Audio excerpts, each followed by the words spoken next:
Yeah, it's me, the master of the Tornado DDT, Fuego del Sol, and you are watching and listening to the 3 Count Podcast. When in it, an unbelievable weight that you might hate, but you can't even During high debate. class, we find that drag ball at. Now entering the ring. Welcome everybody to another great edition of the 3 Count Podcast presents Now Entering the Ring. I'm your host, Clifford Red Dog Miller. You know, the man who leads you up this mountain called wrestling. You can call me your Sherpa, but as every Sherpa has a good guide to go with them, I have to ask for somebody else's expertise. So it's never about me. It's about who's entering the ring. And today, this person can be found on BCW, OSW, New Texas Pro Wrestling, Southern Plain Championship Wrestling, and SPCW. Welcome, Aaron Harmis. What's up, man? What's up? How you guys doing? I'm good, man. How are you doing? I'm good, man. Just, living this wrestling life. Right. Especially like post-pandemic, like trying to like get all the ball rolling again and like everything. Everybody's like mandates, like vaccines and masks and all this stuff. I'm like, bruh. Yeah, it's been crazy, man. I've actually had a better wrestling career after the pandemic than I feel like I did before the pandemic. It's weird. I took that the pandemic time and just like reinvented myself and took the new product of myself and was like, yeah, I'm grabbing wrestling by the horns this year. And I feel like that's what I've done. And we're only in September, so I'm just on the grind, man. Nice, man. Nice. Because we are recording this on the day that the PWI 500 came out. So, I mean, congratulations to all the dudes who made that list. I wasn't one of them. And that's probably because I've only been doing this for 19 months and I don't feel no bitterness about that at all.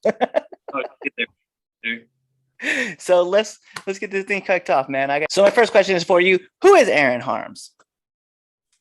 Man, Aaron Harms is just a kid that was born in West Texas that grew up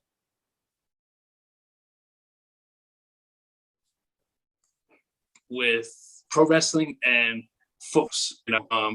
Very competitive my whole life. I played football ever since third grade high school.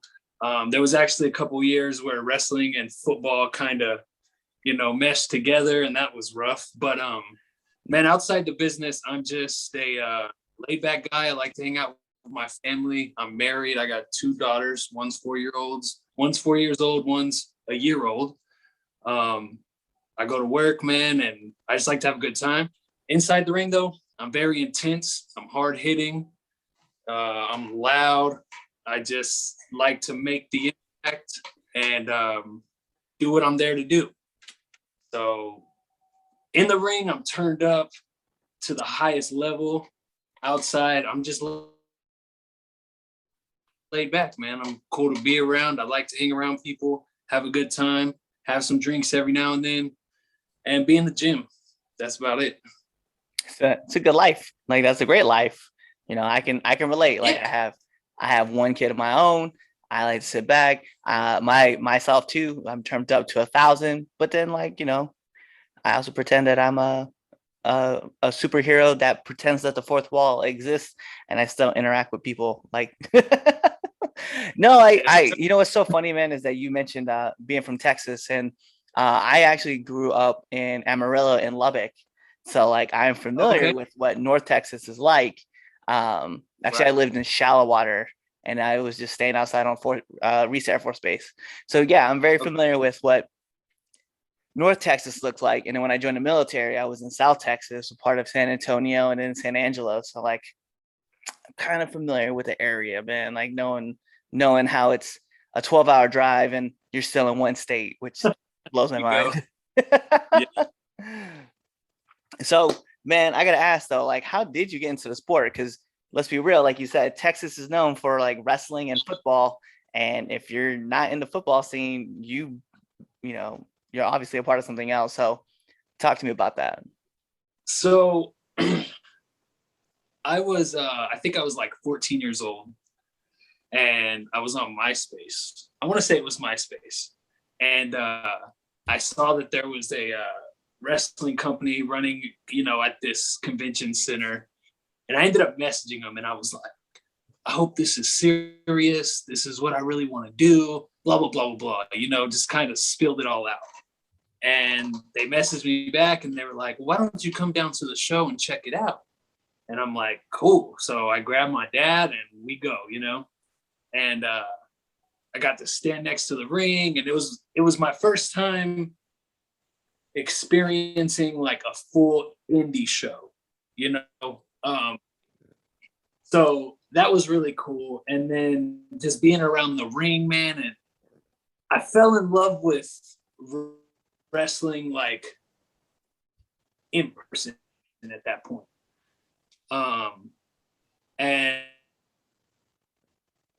And the guy was like, he had a little school that he kind of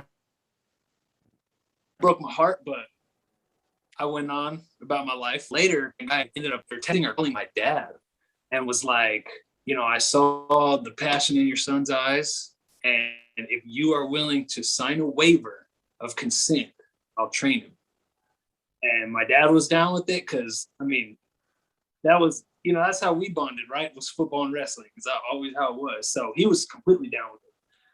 So I got my little whatever money I needed to go to the school, and I started just at it, man. And we trained in a boxing ring, right? I was 14 years old, just getting the hell beat out of me by this like 37-year-old pro wrestler, you know what I mean? But I loved every minute of it, you know what I mean? And he later then introduced me to a guy named Fred Urban, and he had his own school. And that is where that really became my home. I trained there for about a year, and then had my first show in 2011. I kind of did a battle royal, you know what I mean? That's kind of what's known for everybody's first, right? I did a battle royal, and I was this little skinny 16-year-old kid, and from then on, it's just been, like I said, grabbing wrestling by the horns and going for a ride.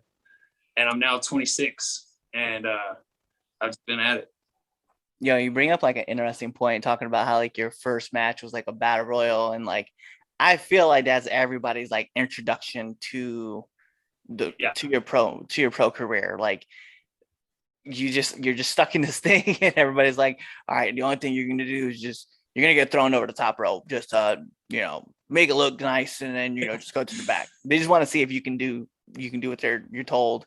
And it's funny that you bring it up, because I thought about mine too, and I was like, man, that's right there. That's really what I did too. Yeah, you're in a ring with veterans, and they just beating the hell out of you, dude. And then you're trying to listen, but there's like all sorts of stuff going on. You're not trying to get distracted. Like this person comes in and like, hey, take this uppercut, pow, and you're like, oh, and then another guy comes in and is like, hold your chin up, and you're like, pow. All right, now go over the top rope. Yeah, man. But that was, I don't know, like I said, that's like everyone's introduction, I feel. And the fact that I trained dude, I want to say about a year and a half of training before my first show, and it really, I feel like it prepared me the best.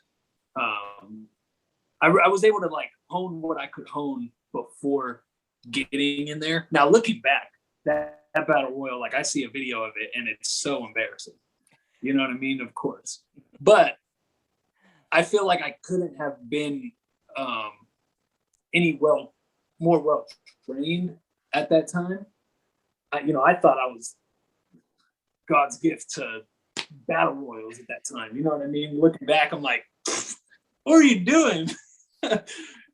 So it's just an experience, man. It's a ride, and like I said, it's a ride like no other. Right. No, you're absolutely right. You're absolutely right. And I thought about that too. Like in my first match, like I was like, yeah, I'm gonna be all cool and like this badass person. And I watched my first match back, and I was like, And this, I'm only, and like I said, like I've only been in for it's less than 2 years. I saw my first match. I was like, what is wrong with you? Now wait like 5 years down the road when you watch that match.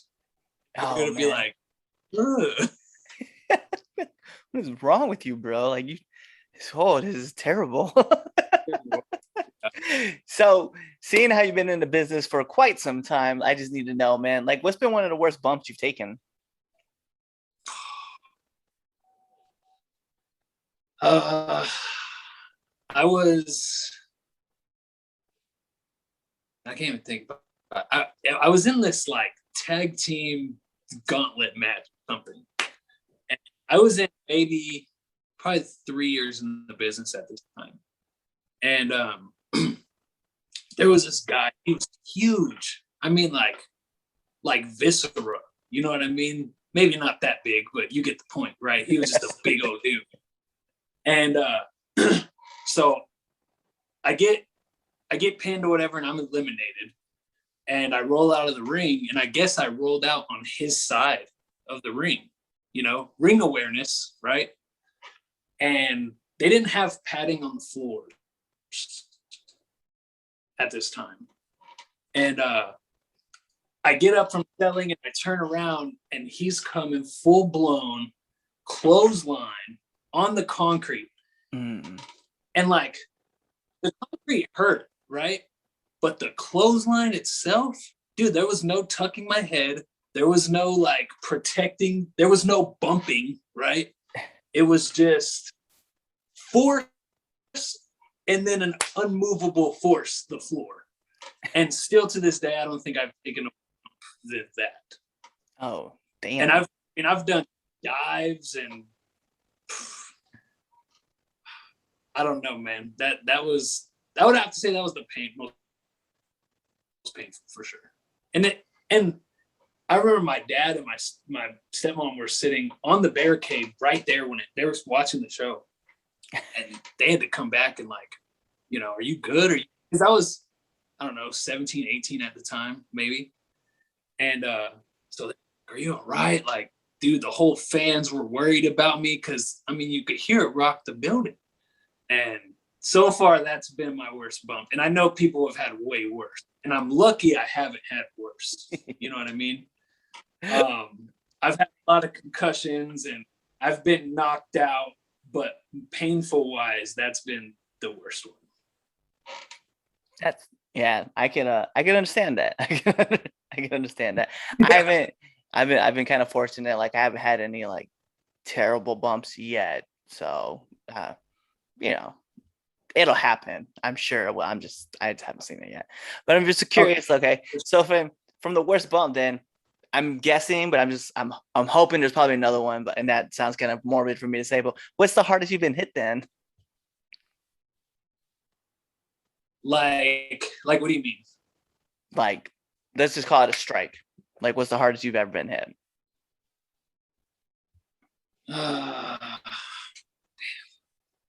Been hit hard a lot. That's a rough one. So I'm sure you're aware of well, I guess I can't call him that. Stallion Rogers, right? Yeah. Kurt. Yeah. I'm not sure what I'm allowed to call it. So we trained together and we had wrestled a few times, and like me and him would just beat the hell out of each other. Like I talked to him, I don't know, probably a year ago about it, and he was like, "We're so stupid," because we would go in the crowd and just, I'm talking forearms, dude, insane. It's like it was unsafe, to be honest. You know what I mean? But we wanted to like give the crowd their money's worth, type thing. Chops. So one of my mentors, Pat Tanaka, I wrestled him 2 nights in a row. And the first night, he has me outside the ring and he's just going to town chopping me, dude, to the point to where I'm bleeding. My chest is bleeding. And Bret Hart was also on the show. So I get to the back and Brett looks at me and he goes, "You worked Pat, didn't you?" I was like, "Yes, sir, I did." And I was only wrestling 2 years at this time, but Pat Tanaka's chops are, I mean, I've never felt Ric Flair's chops or the Big Show's chops, but Pat Tanaka's chops by the worst I've had.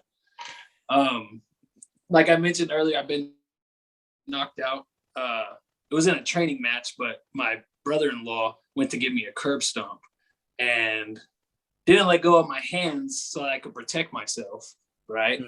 And my head just bounced off the canvas and I was out cold. Man, listen, There's been a lot, man. That's what I'm gonna say that. Yeah, I'm gonna say that curb stomp wasn't directed at you. He might have just been like a little. I don't know. You might have been a little upset that night. Maybe got into an argument and was just like, "Oh, if I can't take it out on her, Right. I got her brother." Like, wow.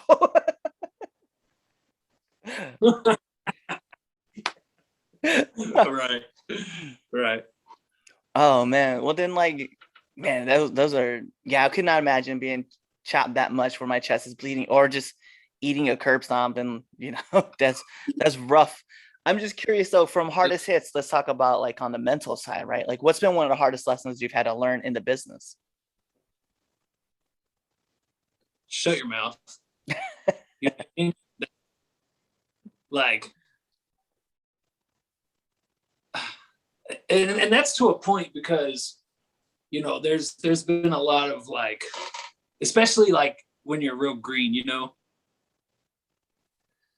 just do what you're told. That was a big thing when you're in the ring with a veteran or someone who's leading the match, right? And like, say you said you've been in 19 months, right? Yeah. Well, if you're in a match with someone who's been in 10, 15, 20 years, listen to what they got to say. You know what I mean? Don't try to override them. Don't try to be that I want to get my shit in guy. Just follow them. They're going to take care of you. You know what I mean? Because when I was in that stage, man, I would not listen, or even in training, like I would want to put my 2 cents in or whatever, dude. And I paid for it, right? And me being young and dumb, right? Everyone's done it. You're gonna do it, right? Like it's just how it is. But also just protect yourself, man, because like I said, I've had two concussions were outside of wrestling. So in wrestling, I've had 7 concussions. So just protect yourself, man. Make sure you're tucking your head. Make sure you're doing what you're supposed to do. Train, be in the gym, take care of your body. Be aware that your body only has so many bumps. So there's no need to go do all these crazy like moves in front of 15 people. You know what I mean? You can have a great match and give the people what they came to see without killing yourself. That's something that I had to learn as well. Slow down. Less is more. Less is more. And you'll get there. You know what I mean? As long as you do what you're supposed to do, you'll get there, man. And people will see it and you'll get noticed. And take your time. Don't rush it. Slow down. Protect yourself and shut your mouth. That's it. Those are awesome, really good lessons learned. Because like the next question I was going to ask you is like, what advice would you have for upcoming wrestlers? Pretty much, you just gave like 3 really good bullets. Yeah. Oh man, well, seeing how that's just great advice to give to people, just in life as well, not just in just the general just wrestling. But yeah, definitely in life, just listen. Like you don't have to talk all the time. But seeing how you've kind of been in the business for a little while, and I'm sure you've probably been in like a bunch of different locker rooms, I do need to know. I need one do and one don't of the locker room. One do is be respectful. Shake everyone's hand, introduce yourself. Don't be a jerk. You know what I mean? That reflects you to this guy. And if this guy is going to work for this company and that company wants to book you, then this guy's going to be like, no, that guy doesn't have locker room etiquette. You know what I mean? And I don't want to bring someone to my shows if I'm a promoter or a booker that's going to sit there and be a jerk to my roster, right? So just be respectful, you know. The golden rule, right? Treat others how you want to be treated. And one don't be the superstar, you know. And that does fall in line with the being respectful, but don't go in there like acting like you main evented WrestleMania 3 times, right? Because you haven't. You know what I mean? And bring your own wrist tape.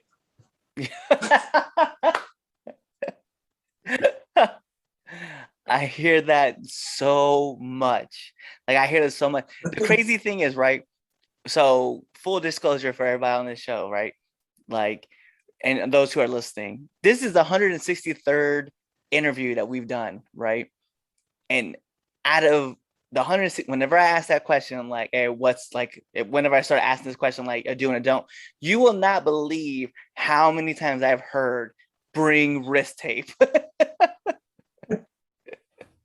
But the thing is we've all done it. Yeah. You know what I mean? Everyone who has said that have also at one point been like, hey bro, you got some wrist tape? I've done it. You know what I mean? Now I just go to a cat, buy the big old packages of like, 6 or 8 rolls, and then I keep a few in my gym, my gear bag, and I'm good. But yeah, everybody's done it. I'm that guy though, because like I wear like gloves and stuff, so I don't have to like really wear like wrist tape, right? So I have all these gloves and stuff, but I have like I'm the guy that's in the back. So if you're like, do you have wrist tape? And my reaction back is like, well, what color are you looking for? And just people's faces, they're just like, what do you mean? Like, well, I have white, black, blue, red, pink. What color are you looking for? They're like, oh, and so then next thing I know, as I hear, hey man, do you have green wrist tape? I'm like, do you have green gear? Why would I have green wrist tape? But yes, I do. Yeah. So, oh man, it is funny that everybody keeps mentioning that, but it's funny that was one. I like that though. Like, don't act like you're a superstar. You know what I mean? Like, I feel like that's just like should be just a general rule in life anyway. Like, not everybody knows who you are, and if you're as good as you say you are, you won't have to act like you're better than everything else.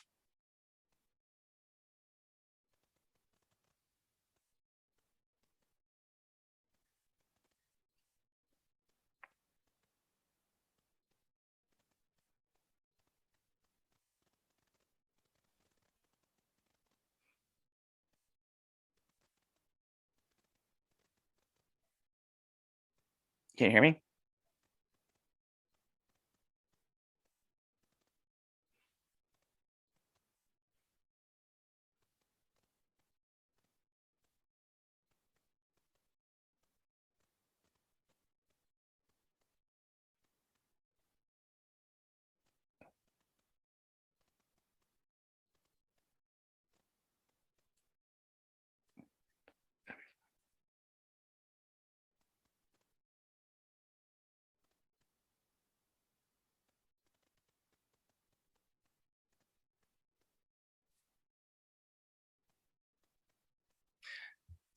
Yeah, so one thing that you had mentioned, and it's something I'll just touch back on too, like you said, like just don't walk into a locker room and act like you're a superstar, because like if your work is as good as you say it is, you won't have to be that person. Like people will just know, and you can still be a nice, respectful dude. So that's like really like there's a really great thing to tell people, like, hey, that's a great don't act like a superstar. Just be yourself. Be humble. Yes, sir. But that is all my hard-hitting questions. So now we need to jump into the second greatest segment of the 3 Count podcast. People ask me, what's the first? I tell them it's the Red Dog Power Rankings that you can find every Sunday on the 3 Count podcast, debate show that goes live every Sunday. So let's get into the 3 Count podcast, 10 count questions. Aaron, this is how it works. I'm going to fire off 10 questions at you rapid fast. Whatever's the first answer that comes to mind, that is your answer. Are you ready to play the game? Let's go. So we're gonna add added pressure by putting on an imaginary timer. Bing! And here we go. SmackDown or Raw? Raw. Favorite movie? Friday. Marvel or DC? I'm not a superhero guy. That's a fail. Favorite color? Blue. PlayStation or Xbox? PlayStation. Favorite rest hold? Ooh. Oh, the sleeper. I'll Okay. keep it old. Bench press or deadlifts? Bench press. Favorite podcast?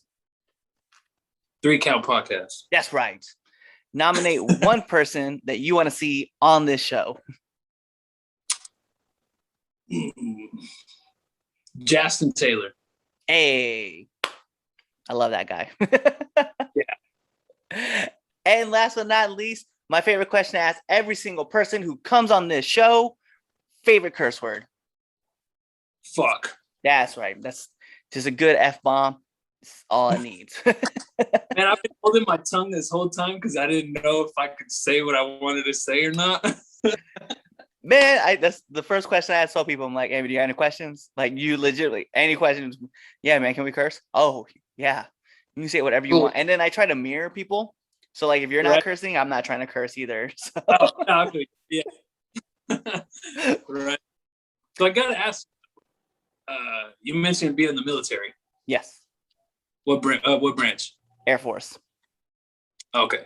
Yeah. Oh. What branch? Army. Okay, look at you. So one of my really good friends, actually 2 of my really good friends, were prior Army. One of being Derek Pizzatoro, and the other one being Roman Roselle, who are a part of the team called Violence of Action, and they're also signed with Grunt Style. So Oh, that's awesome. yeah, we could talk about it more offline. But those are all my questions that I have for you. So my only thing for you left, man, is can you let our viewers and our listeners know where they can find you?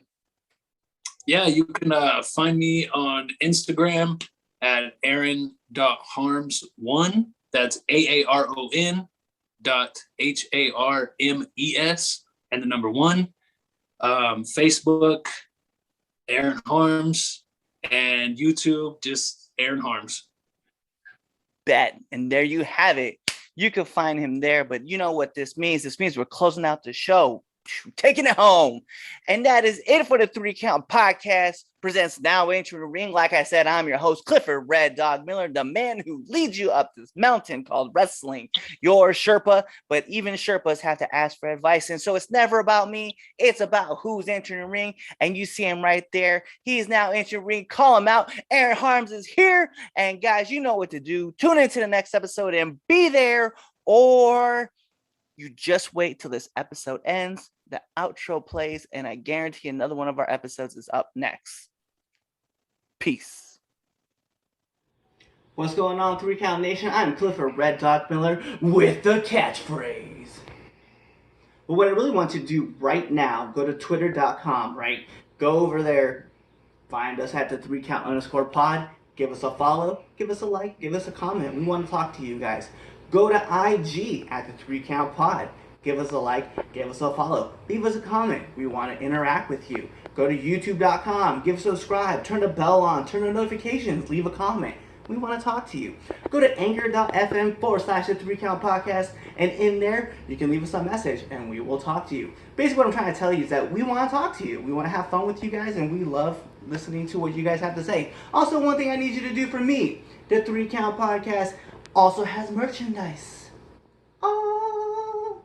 At prowrestlingtees.com/the 3 Count Pod. Please go buy our t-shirts. We love you guys, and we hope you love us too. So show us some support, please.